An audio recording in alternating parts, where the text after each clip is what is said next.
Radio Network.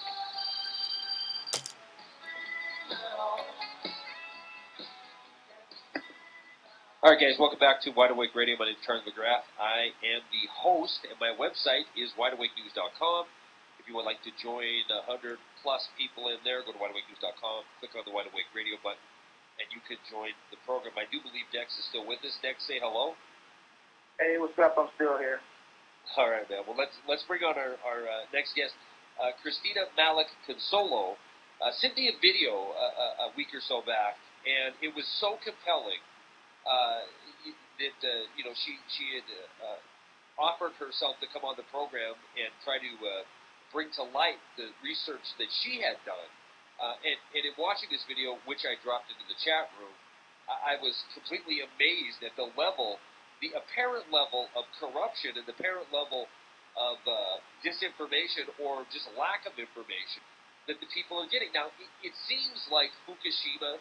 It seems like the tsunami, the earthquake, the 9.0 in Japan was forever ago, but it really wasn't. Just a few months ago, but with all the crisis that we deal with, with all the nonstop events being flung at the public, it seems like it was forever ago, just like the Gulf oil disaster, which is still ongoing, seems like it was forever ago. But this one, the Fukushima meltdown that is continuing and getting worse is not only not over, it's still producing radioactive material, and we are not being told the truth about what is happening inside this country. In fact, some of the things she's going to share, that she shared with me before the program, I had no idea about, such as collusion or at least apparent treaties that were signed in order for us to keep importing their goods.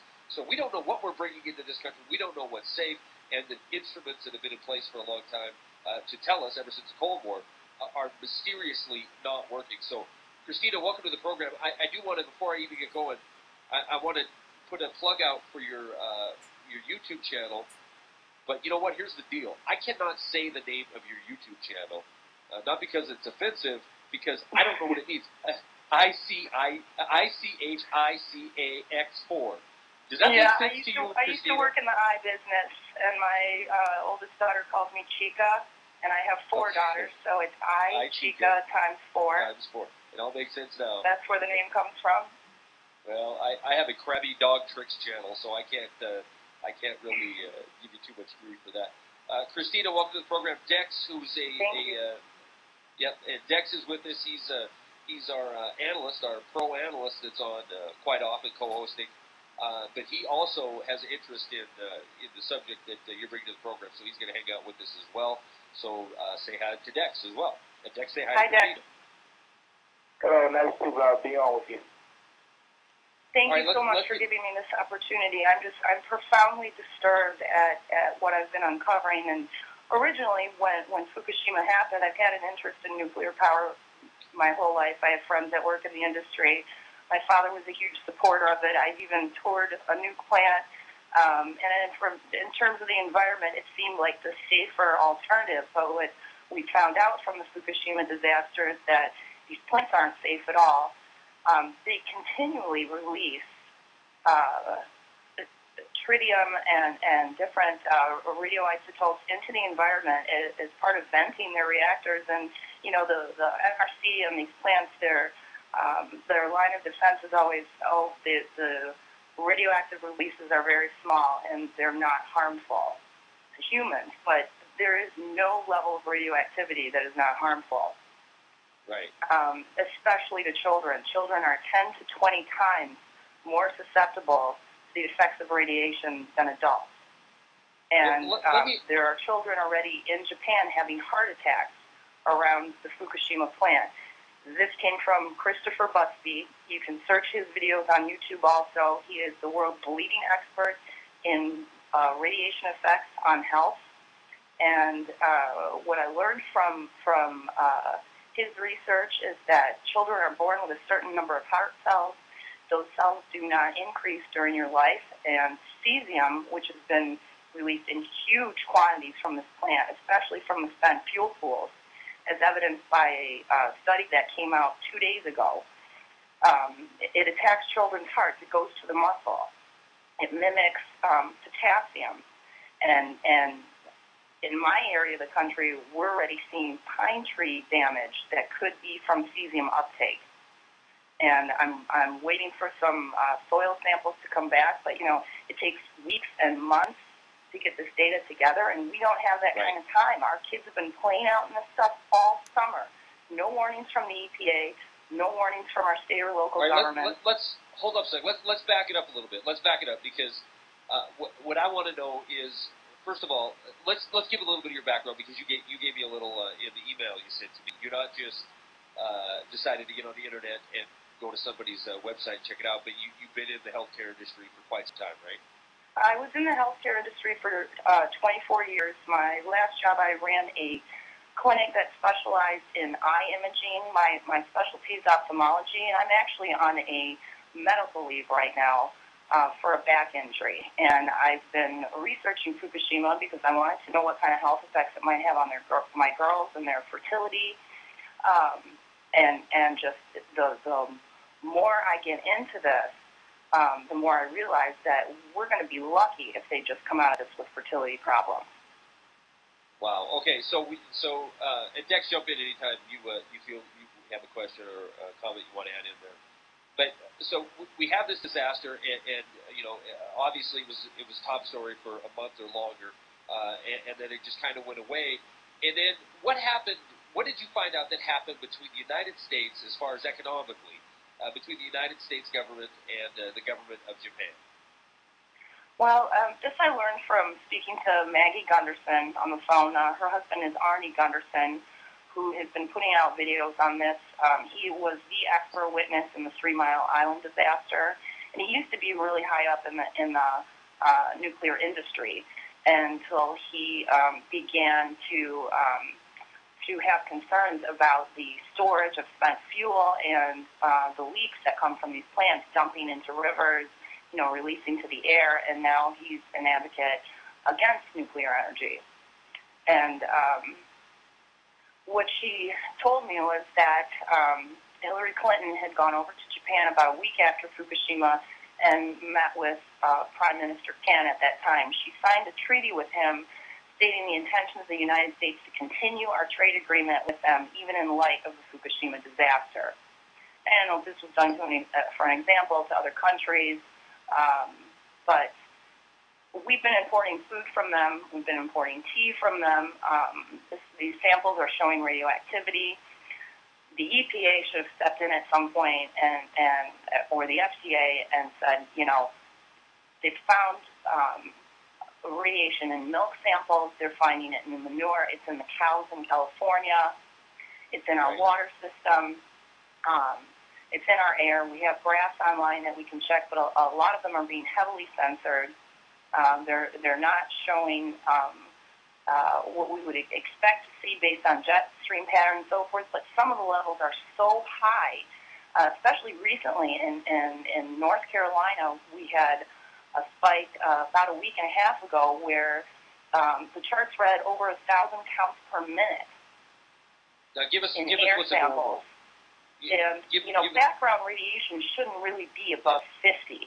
And at 130 CPMs, an alert's supposed to go out to warn people of the air quality. At 300 CPM, if you were a firefighter and you were at a nuke plant fighting a fire, you would be required to don radioactive clothing, respirators, everything. These levels were over 1,000 CPM. Any explanation at all? Any explanation at all from government on these super spikes? The video you put out, I put it in the chat room a few times. It shows that North Carolina spike, and it's off the chart. I mean, it goes above what the graph will even read, and so there's no explanation whatsoever coming out from the EPA on why these charts are steadily not only moving up, but having these fat finger days, as Dex would say, where they're just spiking one direction and it's straight up. Right, and there's they don't want to create panic. In situations like this, no one should have even been leaving their house. And there's been spikes way over 300 all summer. Labor Day weekend in Michigan, it was 350. There was no alert that people aren't supposed to go outside. Well, no one would have gone to the beach or gone on picnics or travels. We would have all stayed in our houses. And I don't know what the motivation is except to protect the nuclear industry that are huge contributors to our politicians' campaigns. They were a huge contributor to Obama. Yeah, absolutely. And you know what? Let me tap into Dex's knowledge here, because his work on Wall Street, his work seeing how big corporations work. Dex, what would be the motivation for keeping the public dumbed down to what's going on? Well, it would be a few things as far as the motivation is concerned. Number one is it is about money, and it's about funding. And so you know that they're going to keep a hush on that because it suits their purposes. Number two, you don't want the local authorities don't want it to seem like they can't control what's going on in their district. Number three, you don't want to have a panic either, because when there's panic, the authorities also lose control. Sort of like what's happening in Fukushima. They were denying and downplaying everything to the point where they couldn't deny it anymore. So that's what you're seeing now. Sure. They have a lot of vested interest in keeping a lid on things because a lot of money pours into that industry. You have to look at it this way too. They spent a lot of money building up and marketing the safety of nuclear energy. But they're not just going to let all that go to waste, and all that government money they get too. They're not going to let that go to waste. They don't want that. So once again, we see the complete collusion between industry, or between corporations and government, and the people's health, the people's future, be it financial future or literal health, can be left by the wayside as long as the profits keep rolling in. Christina, let me ask you now. How is, just for layman terms here, how is the radiation? How is the radiation in Fukushima? Because I've seen it in the chat room a lot. North Carolina, what? What are you talking about? How is it entering our country? Well, there's two jet streams in each hemisphere. One travels around the Arctic Circle, and the other is what's considered subtropical. The jet stream that goes through Japan goes directly to our west coast. It varies somewhat. Sometimes it'll go up by Alaska. It'll hit the west coast of Canada. There's a constant flux. And you can look at these graphs online and see, and some newscasters or weather forecasters will include a jet stream report in their forecast. And the readings that we're getting from not only the EPA graphs, but from independent scientists, researchers, and people that own Geiger counters and know how to use them, are recording, extraordinary high levels that are actually higher than the EPA graphs, quite a bit higher. And there was a jet stream that moved through the St. Louis area on October the 17th. And there's a guy on YouTube named Potterblog. He has been putting out videos all summer about rainfall readings that he's been getting. And he had off-the-chart iodine 133 measured in rainfall in St. Louis on 10/17. The interesting thing about that is I checked to see what was going on in Michigan when that jet stream passed through St. Louis and up to us, because that was the path that it took. It went through, it actually wound around, went up the eastern seaboard, kind of curled around Michigan where we had a low-pressure system, and then went off into the Atlantic. At the time that was corresponded to that jet stream moving through here, people were getting really high readings in southeast Michigan. There's been a number of large bird and fish deaths that were reported around the same time. One in Myrtle Beach, South Carolina, where about 40 different species of birds, 40 birds of different species fell out of the sky, and they haven't had found a cause for that or any outside noticeable injuries to the birds. There's a river system in southern Illinois at the edge of this jet stream system was touched. They have 30 miles, thousands of dead fish along the river. that I just found yesterday, and I'm trying to get a hold of someone in the area that can tell me exactly when those dead fish started showing up, called the Wabash River System. And then